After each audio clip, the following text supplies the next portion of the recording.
Hello everyone. Today we're going to talk about Bitcoin, which is currently trading around $77,300. But before that, a brief introduction. The stock market is hitting new all-time highs almost every day, but for Bitcoin it's just 65% up and we'll see a new all-time high. How likely is that? I believe that this is extremely unlikely because the movement in the stock market is more artificial than natural. Why? Because the situation in the Persian Gulf suggests that the stock market should be going down, but for some unknown reason, it's going up. But we rely solely on the information we see on the chart, because the foundation of our trading and investing is technical analysis. Now let's turn our attention to the chart.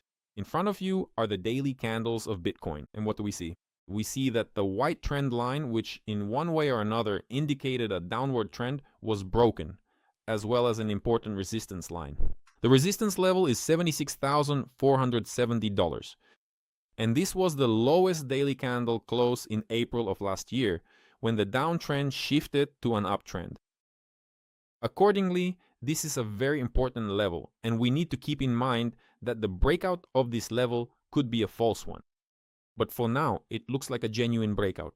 Why? Because the first attempt was unsuccessful. You can see that Bitcoin pulled back sharply down to around $73,700, and after that, the second attempt looks like a successful one. At the same time, it is possible that we will see Bitcoin drop to around $76,470.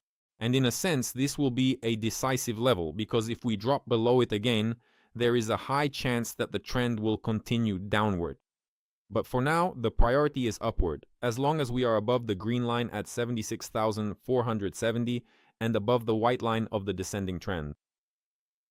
There's not much more to add here, except that there is a high probability of testing the level of 76,470 and the white trend line somewhere around 75,800, 75,500.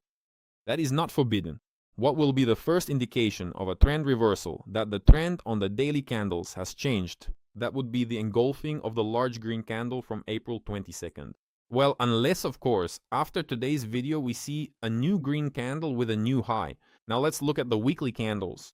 Here the situation is rather complicated. In what sense?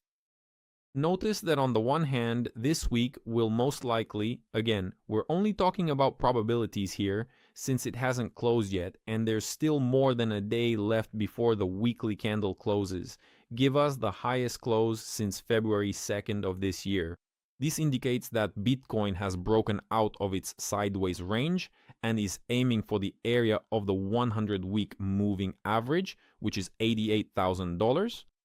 This somewhat aligns with the growth of the stock market, but it is far from a historical high. At the same time, note that right now Bitcoin is trading in the area of the base of the red candle from February 2nd, and to a large extent, this will determine whether it continues to move upward or not. If this base is tested, and it has already been tested since we went above it, but the weekly candle closes below the opening point of this red weekly candle, or orange if you prefer, then in this case, there is a high probability that this was a correction that ended at its extreme point, and we will continue downward toward the 200-week moving average and update the February low below $60,000. But if we see that this candle is engulfed, and for that to happen, it needs to close above $76,969 on the weekly candles, then in this case we have a very high chance of continued growth into the area of $87,500 and maybe even toward $96,000. Well, somewhere around here where the cursor is. Well, 93.5 because the 50-week moving average is also declining, and by the time the price reaches this area it will have dropped somewhere around these highs. So far, looking at the stock market and the breakout from the sideways range, we see a high probability of Bitcoin rising to around $87,000, well, $500 to $800 near the 100-week moving average. And finally, the monthly candles. There are still a few days left until the end of the month, and what I talked about is happening. We may test the base of the February candle, but if we don't engulf it, this will be nothing more than a correction with the potential to continue downward to the $58,000 to $59,000 range. I could end the review here, but it would be incomplete if I didn't mention two things. First of all, on Friday, Bitcoin futures on the Chicago Mercantile Exchange closed trading around the $78,100 level. This means that we now have a gap, the so-called gap, which acts as a magnet and pulls the price toward the $78,000 area and above. Secondly, let's take a look at the charts with my indicators. They tell us something. Those who have been subscribed to the channel for a long time have seen these charts more than once, and we are interested in the very bottom indicator. It shows whether the market is overbought or oversold. Here the cursor is highlighted with a black circle and I'm pointing to the hourly candles. Notice that they are in the oversold zone.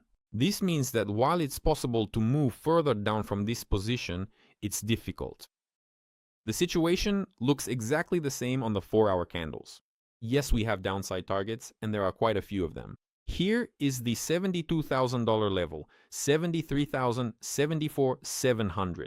They exist, but the 4-hour candles are already sufficiently oversold.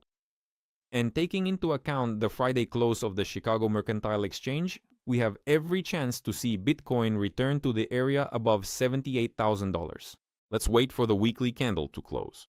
But right now, I wouldn't rush to open short positions. I would wait for the week to close. Subscribe to the channel. The next review will be about the US stock market. Goodbye.